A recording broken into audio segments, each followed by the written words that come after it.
Russia-linked attackers hit target with novel social engineering. What's happening here?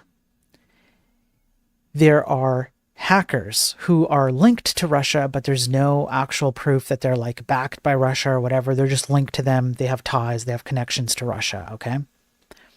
What they did was they generated things like emails, for example, like this email right here.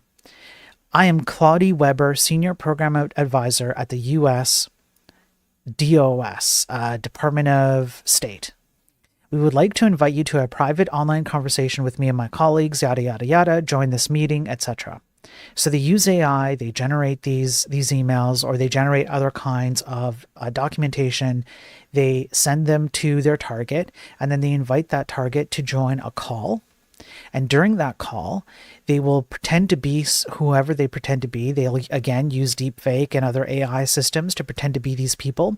Even this email comes from a very legitimate looking Department of State source domain. Okay. And then while you're on this call, they convince you to create what's called an ASP. It's an, let me just find the right word here. Application specific password. That's what an ASP is.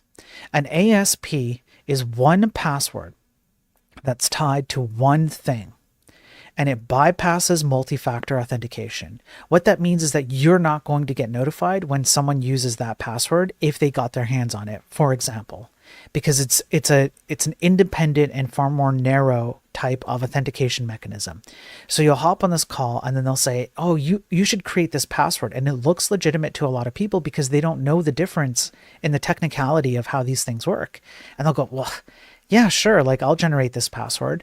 And then they create this one time, like one kind of like single use variety, let's say password. I'm kind of obfuscating a bit here for the purposes of simplicity, and they will hand it over to their attacker who's on the call, and then that's it.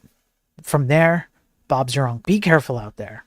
Okay, I know a lot of my viewers would know the difference between something that is fake like this and something that's real, but please be careful out there. This stuff is fake. Never trust anybody who just out of the blue sends you an email from the Department of State, or some incredulous thing like that. It's absolutely insane. Just don't. Just automatically assume everyone, including me, including this guy right now, you need to be assuming that I'm lying to you at every given moment.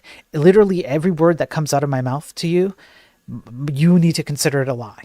That's how you have to operate in tech right now. And that is a very sad state to be, but it is the only way to ensure that you lower your likelihood of suffering from, one of these instances of bad outcomes.